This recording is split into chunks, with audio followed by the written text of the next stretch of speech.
This is a revision of an existing Coyote rant on this channel, and there's two main reasons why I'm redoing it. As much as I do like that video, I feel there's still some stuff I can add, as well as maybe reword some of what I wrote. And there's also one major flaw in the original recording. You can clearly hear the chirping of a smoke detector on low battery. I get that once you hear it, that's all you hear. I didn't think you'd pick it up in the microphone, but you can hear it, and I get it, so we'll fix that issue. Now, if all that stuff doesn't bug you, then the original rant is still up on the channel. I don't want to delete it.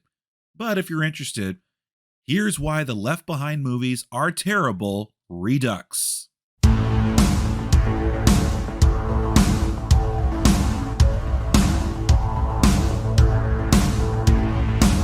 Take shelter, skies are homing, Armageddon, second coming, war of the worlds, the end of history. Take shelter, floods are rising, the wrath of thunder is drumming, end of days for mankind and for your kin. Now let's get two things straight. Like one commenter said in the previous version, "Oh, you just don't like it because it's a Christian movie." Wrong. These movies are almost universally panned, even by Christians like myself, because they're just bad movies in general. Just like many of the God's Not Dead movies, they're just Christian junk food.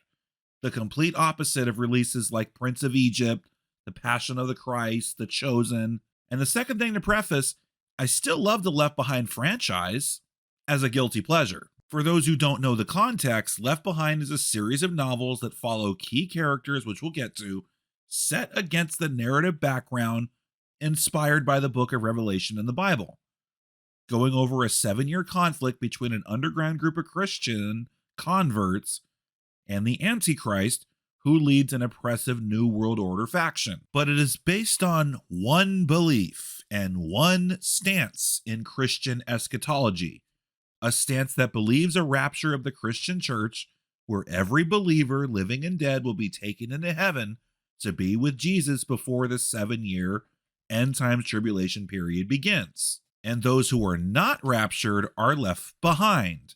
Oh, that's why they call it that. And therefore must endure the wrath of God's judgment on earth and the persecution from the Antichrist and his theocratic global government. Oh no! As these narratives come from the personal view of author Tim LaHaye's dispensationalist views of the end times, you're basically reading a book based on a pre-tribulation, premillennial view of Christian eschatology. But this is not a view that every Christian believes is going to happen. It needs to be noted that the word rapture is not mentioned at all in the Bible. The doctrine around it is a modern day invention based on one interpretation of a passage in 1 Thessalonians. So basically, the concept of the rapture wasn't even part of Christianity until some guy named John Nelson Darby started preaching it in the mid-19th century. And then since then, some Christian denominations decided, oh, that was always part of our doctrine. Didn't you know that? And nowadays, in general, it feels like only a handful of Christians support the views expressed in the Left Behind series. At least in my church, the subject of the rapture never gets preached. For me, the belief is simply, we really don't know how or when, so just be ready. Just like the line in Indiana Jones.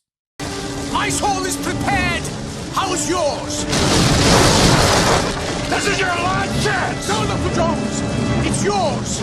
Now, would I absolutely welcome a rapture of the Christian church to spare all believers of the darkest time in human history? Of course I would. But I know that it's most likely never going to happen. Growing up and attending private Christian schools from 6th through 10th grade in the late 90s to early noughts, and being raised in a church-going Christian household, I remember very well when the series was coming out. They were popular in Christian bookstores. You had access to the entire series in my school library at the time. On top of the books and the movies, there was the dramatic audio where you could listen to it being acted out, like in the same veins as the old radio dramas from the 1940s. And there were a series of novels meant for kids, a short-lived series of graphic novels, expanded books, and even video games. And this being around 2001 into 2002 means it was right after 9/11 happened. And then with the war and terror in Iraq in 2003, we were constantly getting told in chapel services by guest speakers, yes, these are the signs the end times are around the corner. The rapture is going to happen soon. Are you ready? We even did a screening of the first movie when I was in 8th grade. And as it turns out, a lot of Christian schools and churches did this. So it is safe to say that all the stuff with both the pre-trib stance and Revelation being preached to me all the time and the Left Behind series being released at the time, it all went hand in hand. And it took a while before my beliefs got shaped into more what they are now. And the longer we go past the so-called due dates marking the rapture and the end of the world, the less and less this series gets taken seriously. And now, even among Christians, it can just be seen as, it's decent fiction. Now, let's pretend that in an alternate universe, the Left Behind series was made to be more like C.S. Lewis' Chronicles of Narnia, where the Christian message is found, but it's a lot more subtle. Then you would be reading a series of novels about a nightmare scenario dealing with the aftermath of a global cataclysmic event where over 1 billion people around the globe just disappeared. Out of the ashes and chaos rises a one-world government that promises to bring peace and order to the entire planet, and it's led by a charismatic man who claims to have all the answers. And after signing this 7-year peace treaty, this new world order type government then proceeds to destroy opposition, take control of everything, including all media, freedom of speech, technology, weapons, finances, and then even forms a single global religion. Halfway through, the charismatic dictator establishes a theocratic reign of terror, displaying supernatural abilities and then demanding a pledge of loyalties and to be worshipped. Whereas if you do not take the pledge of loyalty and you do not comply, you are dubbed treasonous and you will be put to death. At the same time, there is a resistance group who figures out the real reason behind the vanishings and tries to expose the evil dictator's true intentions to the world, attempting to save as many people as possible before the final battle. You could get great conflicts with characters between those on the resistance and those who support the dictator. And on top of that, you get wars, famines, pandemics, global scale disasters, and then later supernatural phenomena. Wouldn't all of that sound like an amazing set of futuristic dystopian novels? Left Behind could have been that, and there's little bits of it in the series, but you have to sift through a lot of stuff you don't care about to find it. And when the series is not narrating a suspenseful story progressing through the 7-year tribulation, or even just adding any world building or substance, the novels get padded out with evangelism. A lot dedicated to evangelism. It's as if these books exist to assure the other pre-trib believing evangelicals that, they get to go to heaven and they should be glad they're not going to end up like these poor people in the books who missed the boat and now have to suffer all of the things that I just mentioned. And because the preaching pads it out, it's like that bit in The Simpsons when Ned Flanders opens a Christian-themed amusement park. Who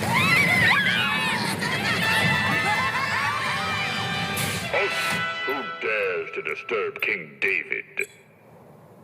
Silence! You have invaded the chamber where I wrote all of my 150 psalms. I hope you enjoy hearing them all. Number 1. Blessed is the man who does not walk in the counsel of the wicked. So it can be argued that the story can effectively be told in 5 to 7 books rather than 12. 16 if you count the 3 prequel and 1 sequel novels. And I'm being generous with 5 to 7 books. You have your main characters at the start who convert after the rapture, but throughout the series, many more new characters get introduced and convert. And I remember thinking, okay, in a story about the prophesized darkest time in human history, how many times do I have to hear another conversion story? How many times do I have to hear testimony? A lot of the testimony is repeated in the same books. And yes, I get that it's a Christian book made by Christians for Christians. But even in the dramatic audio, it feels like there's so much unnecessary information and dialogue that it gets very repetitive and stale. And at times, it feels like a drag, and I just want to skip to the next part of the story. A lot of times, it's a repeated cycle of a new character getting introduced. They either happen to be a believer, or they become a believer, and then they die, or get martyred. So the evangelical reader doesn't feel too sad because, we'll see them again. They're going to be resurrected at the end, so we don't need to feel sad for them. But that makes their death have no emotional meaning to the story. It's pointless. Someone dies, a few pages later, things go on as normal. Oh no, we have a plague, we have all this happening, it's a global disaster, and things just continue as normal. This apocalypse is boring. Let's just see what else is on TV. Yeah, it is supposed to be fiction, but the more you dive into it, it's very unrealistic and unbelievable. Like when rivers and seas turn to blood, how in the hell does the rest of the planet manage to survive for another 2-ish years? It is no wonder why many people think this series is poorly written. But I just spent about 10 minutes ranting about the series in general as a whole. What about the movies? Well, we need to remember that these movies have been rebooted not once, not twice, but 3 times since the Kirk Cameron trilogy came out. Oh, unbelievable! Oh my God, how lucky are we, huh? Hey Stewie, what are you doing tonight? Oh, nothing, just watching Kirk Cameron play Jean Valjean. Oh my God, curtain up! And with the exception of Vanished, the man who had his fingerprints all over these films was Paul Lalonde and his brother Peter. The two were founders of Cloud 10 Pictures, a film production company that specialized, in quotation marks, in producing end times Christian films. And on top of documentaries of the same subject, they made the Apocalypse film series, a set of low-budget movies that also depicted events during the end times. And they deserve a video on their own, but I have been using some clips from them for imagery purposes. And because of the popularity of the books, Tim LaHaye and Jerry Jenkins optioned the film rights to Namesake Entertainment, which then partnered with Cloud 10 Pictures in 1999. And the first novel was adapted into a direct-to-video release in 2000, and then a limited theatrical release in early 2001. But when this movie was released, it was billed as the biggest, most groundbreaking, ambitious Christian movie ever made. Oh yeah, this is gonna set the bar! Kind of like what they said about God's Not Dead a decade later. And yes, the 2000 movie follows the first book, where you get introduced to Cameron Buck Williams, Rayford Steele, his daughter Chloe, and the associate pastor, Bruce Barnes, who convert to Christianity after the rapture happens. And then you have the supporting characters, Hattie Durham and Chaim Rosenzweig, who do not convert after the rapture, but spoiler, in the later novels, they do convert. And then you have the big bad himself, Nikolai Carpathia, who becomes the Antichrist. Just like the first book, the rapture happens at the very beginning, and then the rest of it depicts how the main characters realize they've been left behind. He said it! And when I saw this movie in 2001 with my mother, I distinctly remember that scene where the rapture happens on the plane, and I got excited and I whispered to my mother, oh, this is the part where the Christians disappear. And I was thinking, all right, the rapture happened. Are we going to get to see the seal judgments? Are things going to start getting intense? Nope. And that's the biggest problem. Just like the novel, nothing really happens afterwards. The tribulation doesn't even begin by the end. It's just more of an ominous, this is just the beginning, the dark days are ahead. And for an action thriller, you get that short airstrike scene, a car bomb, and a couple of men being shot near the end, but that's it. I've seen more suspenseful action in an episode of Power Rangers than this. And for something as catastrophic as the rapture, where millions of people are dying as a direct result of vehicles and planes crashing, houses and buildings with exploding kitchens, mass hysteria leading to riots, homicides, suicides. It's depicted in the most mild of circumstances, and all the devastation is implied and very little is shown. Because, oh no, we can't be too intense for that Christian audience. They can't handle a movie like that. It's depicted so mildly that I remember people laughing at this line when the rapture happens. And take this. Ma'am? I think he's gone off naked.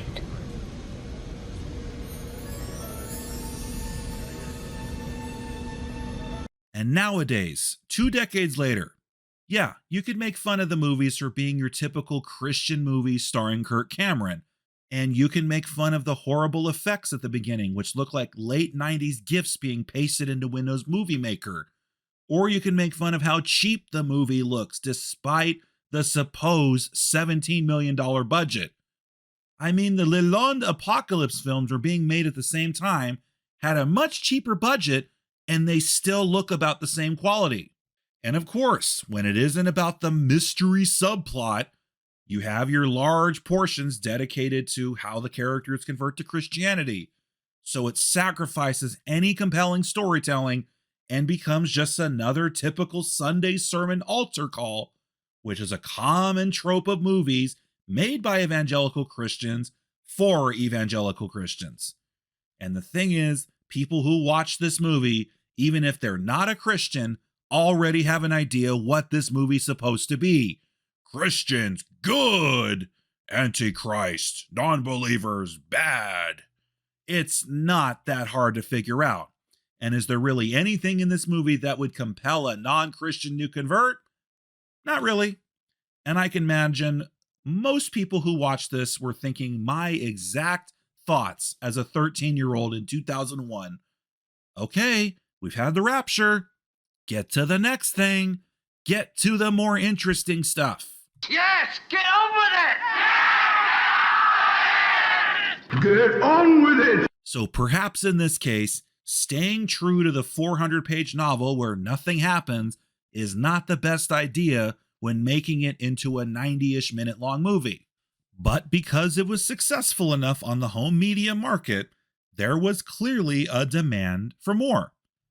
And then in 2002, the Tribulation Force movie came out, which of course was based on the second novel of the series. And can you believe it when I say that in this movie, less happens in the movie than was depicted in the book, where nothing really happens? In the Tribulation Force novel, you do get the first 2 seal judgments, with the Antichrist rising to power and seizing control, plus the signing of the 7-year treaty signaling the start of the tribulation, and then the outbreak of World War III at the end. There's also some character development, with some people getting married, them infiltrating the ranks within the Antichrist personal staff, and one of the original characters, Bruce Barnes, even gets killed off. And what about the Tribulation Force movie? Not even that. Just like the first movie, it puts the approaching apocalypse in the background with minimal character and story progression. Because what's the real meat of the movie? Converting people. Oh no, they're having a hard time convincing people the rapture happened, and they're not accepting Jesus. Whatever can we do? Yes, in the second book, we do get introduced to Rabbi Sion ben Judah and his conversion and big televised speech announcing Jesus as the Messiah is a big part of the series. I get that. But how many other conversion stories do we need to have, especially of minor characters we don't care about? And the movie's climax isn't some suspenseful action moment or anything signifying end times prophecy. It's just Ben Judah's speech. And the big announcement makes it seem like Carpathia suffers a big defeat from it. Oh, the Antichrist got one-upped by Jesus and he doesn't get to proclaim to be God, despite prophecy clearly saying he's going to do it anyway. Well, that was pointless.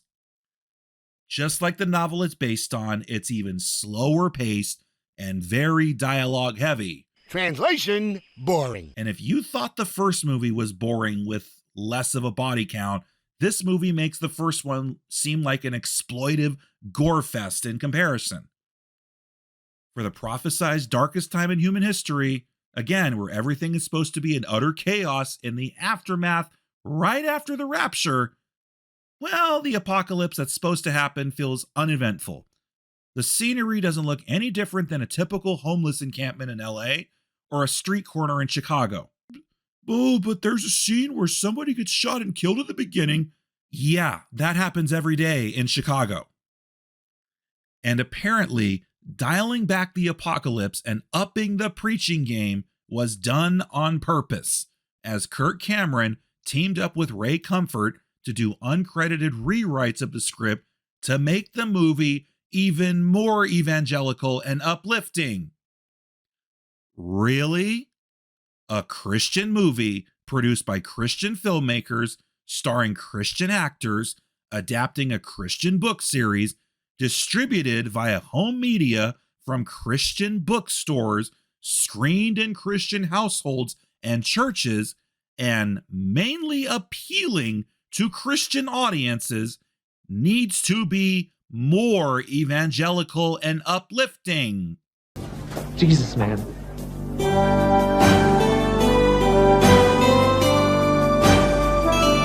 I get that the Tribulation Force group is supposed to be about preaching God's word to the non-believers, but when you really think about it, in the wake of the rapture happening, that shouldn't be very hard at first, as I can imagine many non-religious folks in 2025 witnessing the rapture and thinking, oh, well, okay, I guess this Jesus horse manure was real after all. Hey, Google, where's the nearest church? Either way, this movie did exactly what it was supposed to do for its target audience, leading to the demand for another one. So in 2005, we saw the release of Left Behind: World at War.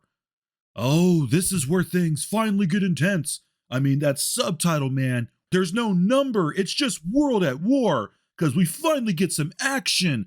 Look at the movie poster and the giant explosions. Michael Bay, who? Who's that guy? This is Left Behind: World at War, man. So wait, is the movie going to be an adaptation of Nikolai, where things start getting intense and, dare I say, good? Nope. It's the last two chapters of the second book and parts of the third. Oh, come on! So that's two movies based on arguably the weakest and most boring novel of the entire series. And since the first two movies are boring, let's make the third movie action-packed by going off in an entirely different direction and straying far away from the original story. But the thing is, they didn't have to do that. Nikolai the novel starts with World War III already ongoing and features the next 3 SEAL judgments following after. And there's an intense rescue scene involving Buck and Sion Ben Judah in the middle, and the book's climax is the 6th SEAL judgment, the Wrath of the Lamb earthquake that's described in Revelation 6:12 to 13. And I looked as he opened the 6th seal, and behold, there was a great earthquake, and the sun became as black as sackcloth, and the moon became as blood. And the seas boiled, and the skies fell. Judgment Day. Judgment Day. And it ends on a cliffhanger where the reader is uncertain who survived and who didn't. Instead, this is what they do.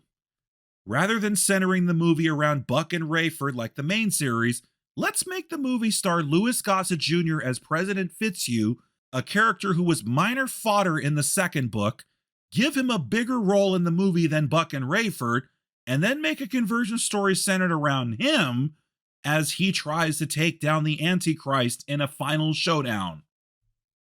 Oh, but Hattie Durham gets pregnant with Nikolai's child. Yeah, in the novels, that happens a little later in Soul Harvest, and she miscarries it in Apollyon due to a failed attempt to poison her. Hell, even her doctor who delivers it somehow contracts the poison and dies. In the movie, it's merely mentioned once and not explored upon, which makes it entirely pointless. But let's also give Nikolai Carpathia supernatural abilities, even though that's not supposed to happen until the indwelling after he rises from the dead. Plus, let's include a plot where the New World Order is poisoning Bibles, even though that, along with many other things in this movie, doesn't happen in any of the books. So sure, just like the end of the second book, Bruce Barnes does die, but it was more because a hospital fell on him in a bombing. And since they apparently only had the budget for one big bombing explosion, thanks a lot, Gerald and Nikolai, well, I guess we can resolve the poisoned Bible plot with a sacramental red wine being the antidote. Oh man, I hate it when he tells the story. Yet miraculously, Job was still able to retain his dignity. Whoa, is that really the blood of Christ? Yes? Man, that guy must have been wasted 24 hours a day, eh?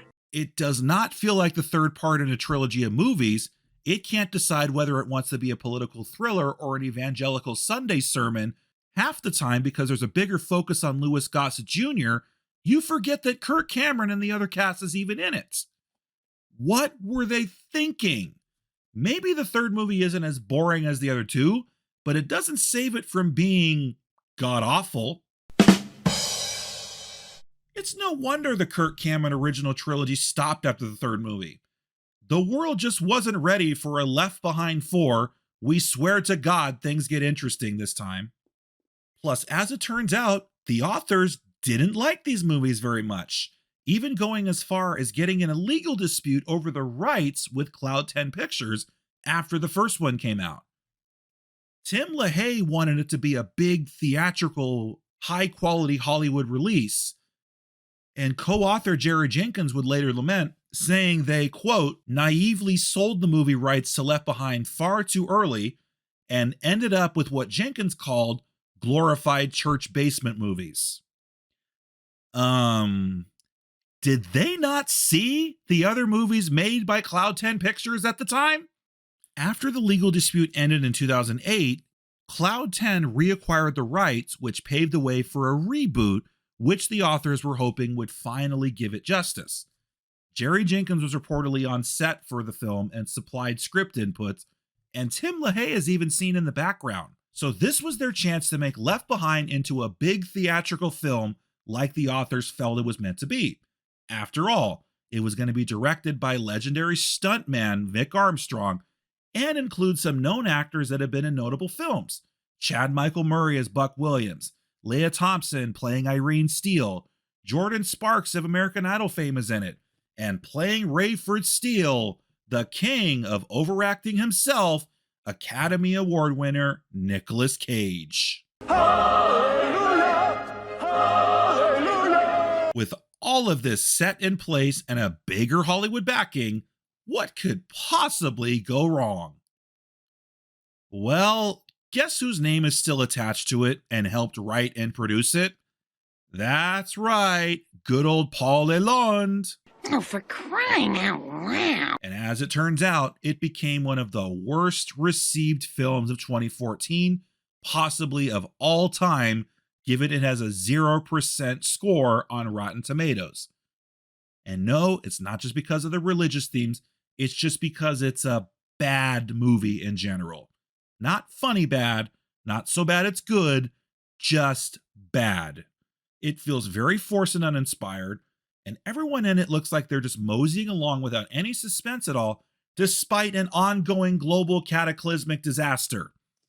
And we critique that nothing really happens in the Kirk Cameron movie, but can you believe that even less happens in this one? Imagine a movie loosely based on only the first 2 chapters of a 24-chapter novel, and that gets stretched into a 105-minute long movie. And compared to the Kirk Cameron movie, the first 30 minutes managed to feel even slower paced with no buildup. So you're pretty much sitting there thinking, isn't this movie supposed to be about the rapture? Can we get to the rapture already? And once it happens, okay, I'll give it that the scenes involving the rapture are intense and action-packed. I mean, we finally get to see cars and planes crashing, riots, looting. Okay, this is what you'd expect to see. But then, does the story progress? Nope. In this iteration, Nicolas Cage as Rayford is flying to London to cheat on his wife.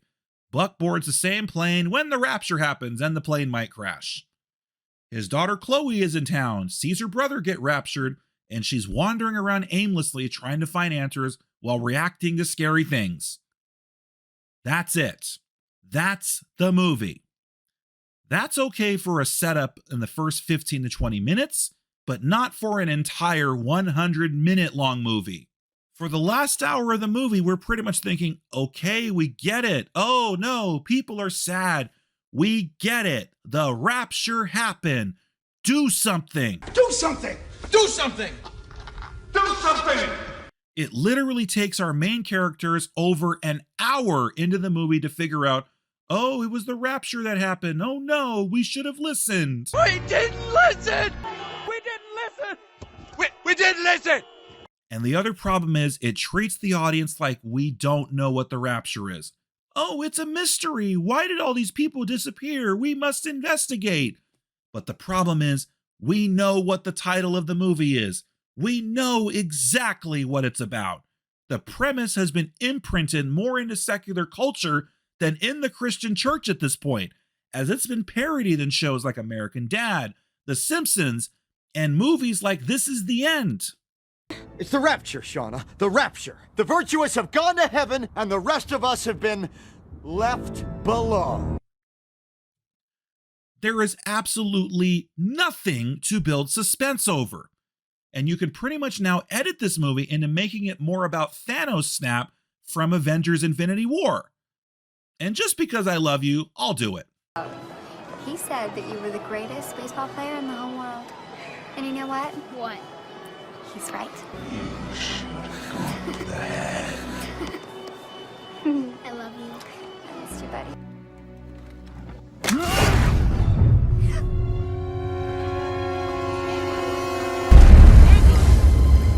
What'd you do? What'd you do? It is no wonder why so many people found this movie to be insulting. In an attempt to sway away from Christian movie stigma, make the movie appeal more to wider audiences and less so to evangelicals or readers of the books, it just pissed off everyone. Again, people don't hate this movie universally because it's a Christian movie. They hate it because it's terrible. Nicolas Cage clearly did this because he needed the money in the midst of his financial troubles at the time. He phones in every line in the movie. He doesn't even give a Wicker Man performance. And you look at the movie poster and he looks disinterested. And for the movie not to feature the most interesting character in the franchise, Nikolai Carpathia, in any capacity, well, that's the biggest sin of all. And then there's two ironies with the 2014 movie. One, it lost 3 Razzie Award nominations to Kirk Cameron. And 2, the authors of the books who hated the Kirk Cameron movies reportedly loved this movie, saying it was the best rapture movie and that it did justice to the novel. Guess it shows you how delusional these authors were about the quality of their own work. Ironic. And can you believe that this somehow got worse? Because after the failure of the 2014 movie, a different production company tried a reboot of the franchise in 2016, vanished, left behind the next generation. This time loosely based on the Kids series of novel, which if you don't know, same author, same plot, but this time the main characters are teenagers and young adults who are left behind. And gee, what was a popular series of films released that decade? Oh no. So here's a good idea.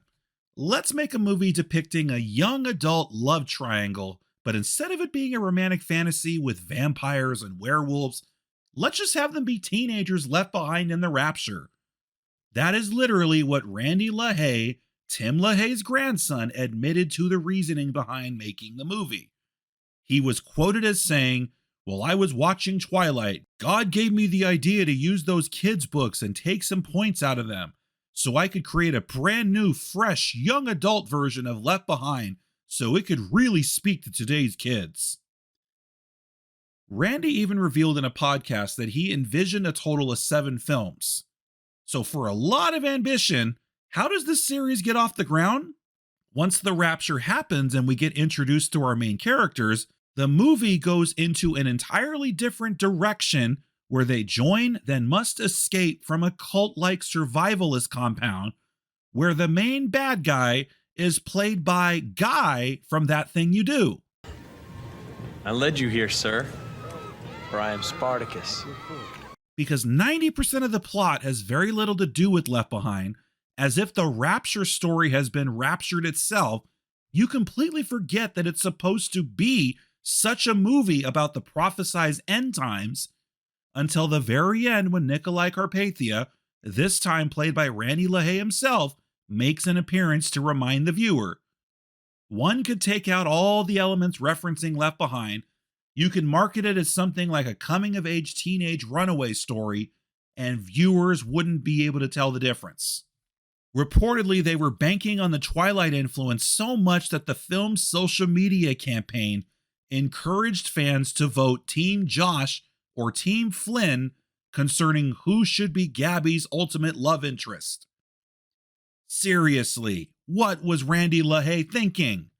It seems his grandfather's delusions of grandeur passed down to him. And why would he pick Twilight of all things as inspiration? The Hunger Games movies were newer at the time, and they had more of a template featuring young adults in an oppressive dystopian world to work with. Thankfully, Vanished failed enough to where Randy never got to see his series continued. And so with Trainwrecks we saw from 2014 and 2016, we thought we would never see another Left Behind movie again. That was until 2023, which saw a theatrical release of Left Behind: Rise of the Antichrist. Now, this is supposed to be a sequel to the 2014 movie, except all the characters are played by different casts playing the same roles. And who takes over Nicolas Cage's Rayford Steele? Why, it's none other than old Hercules himself, Kevin Sorbo. So just like Kirk Cameron before him, if you're not a fan of his, nor his politics or religious beliefs, then you obviously will not be dying to watch a movie he stars in. And once again, who had a hand in co-writing the movie? That's right, it's Paul Lalonde again. It's him. You know, he's like a turd that won't flush. ROTA is supposed to be set 6 months after the events of the Cage movie, basically covering the last half of the first book. So that's 3 movies based on the first book, where again, I must emphasize, nothing happens. That is a crime. So we never get to see the supernatural judgments described in the book of Revelation. I really wanted to see the Wrath of the Lamb earthquake at the end of Nikolai. It also would have been nice to see the trumpet judgments, including the hail and fire mixed with blood, the impact events, the global cooling, the plagues of stinging locust, and the 200 million demonic horsemen. Oh, but wait, there's more. We don't get to see the bowl judgments, including the painful sore pandemic, the rivers and oceans turning to blood, the global scorching, the plague of darkness, and the largest earthquake ever, which levels all the mountains and continents. But wait, there's more. We don't get to see the Antichrist get assassinated, then resurrected at the halfway point, acquire demonic abilities with his false prophet while claiming to be God. We don't get to see the demonic priest. We don't get to see the mark of the beast, nor the battle of Armageddon, or the second coming of Christ.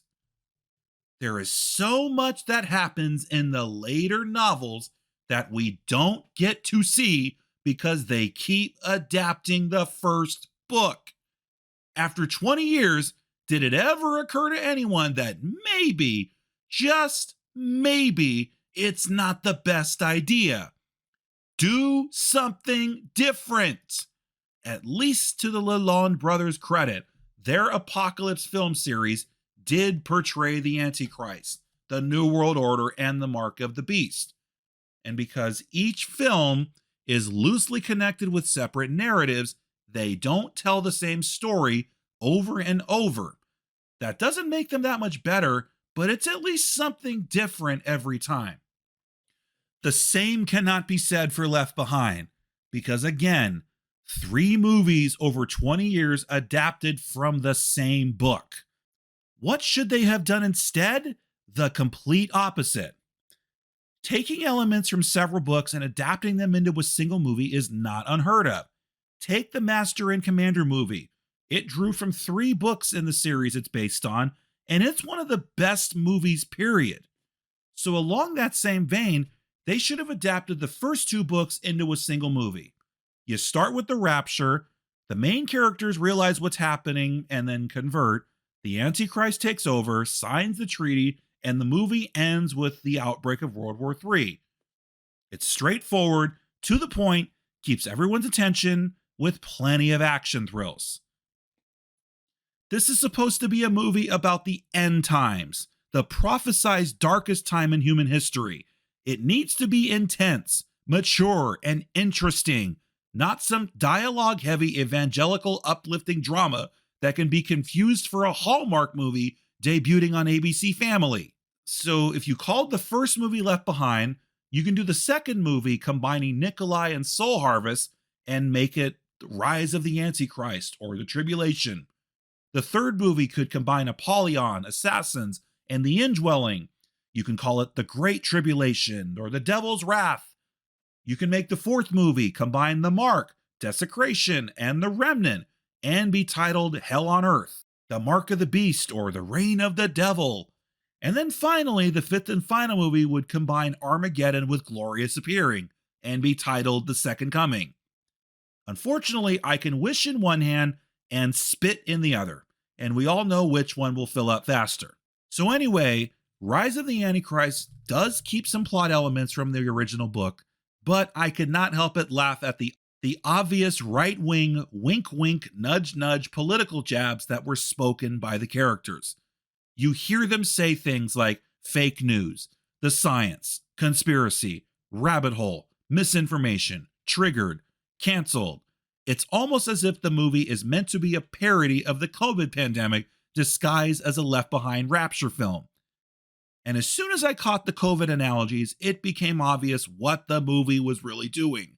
I kid you not, there is a plot point where the news and government announces a second wave of vanishings in an attempt to fearmonger the masses and then promote a rapture vaccine.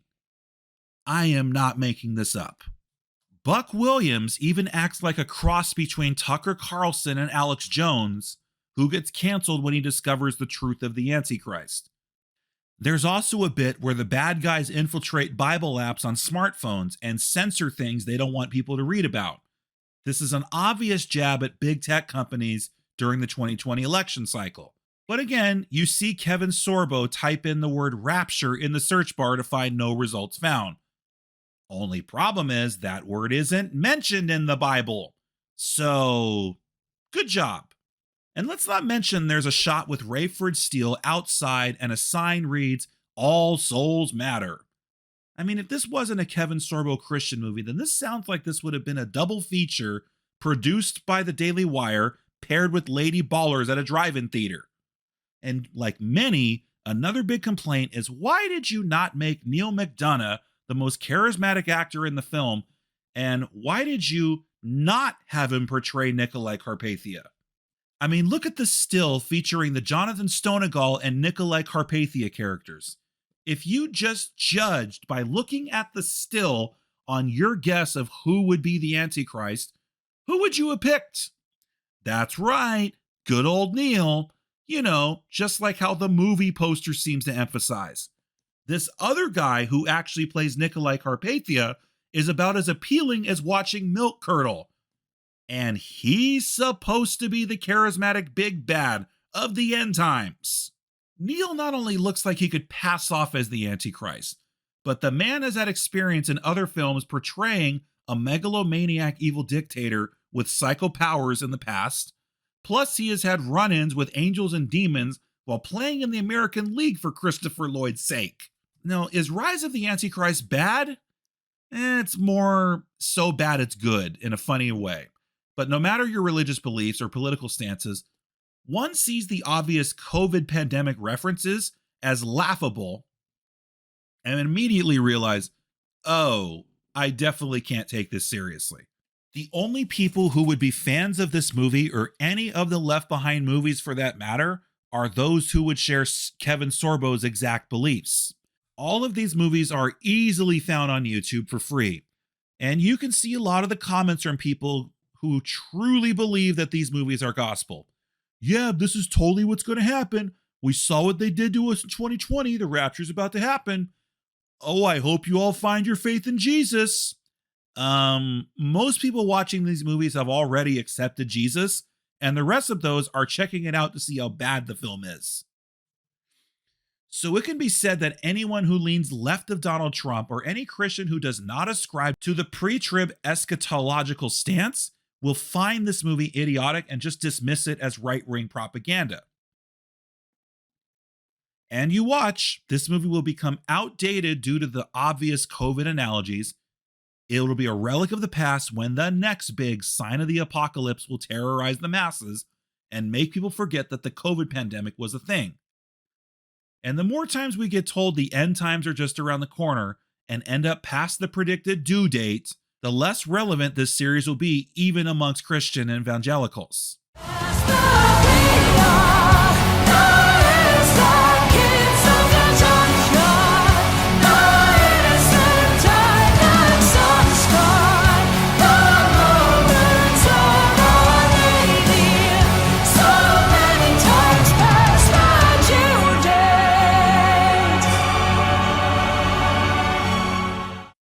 And that's pretty much what I'm going to say about the Left Behind movies.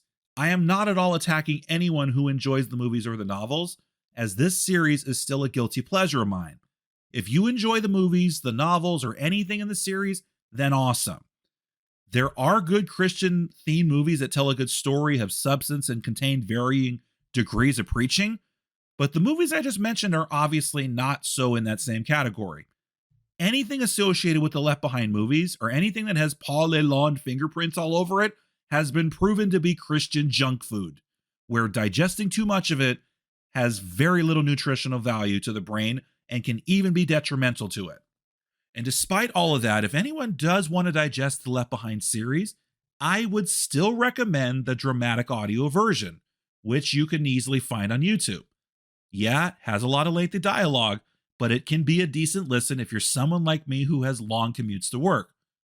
I also feel that if someone took the audio, edited out all the fat, all the unnecessary dialogue, dialed back the preaching, and just trimmed it down to telling the story, then it would be a much better listen, and may even appeal to those outside the faith.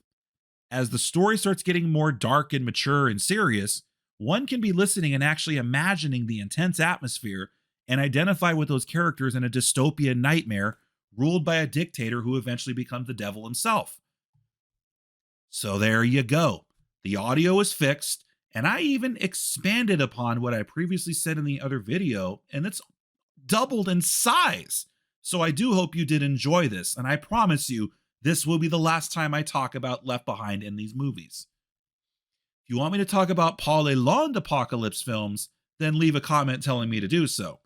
And then you can also join my Burgers and Fries Discord and chat with me directly there. I'm Desert Cow 22. Thanks for listening.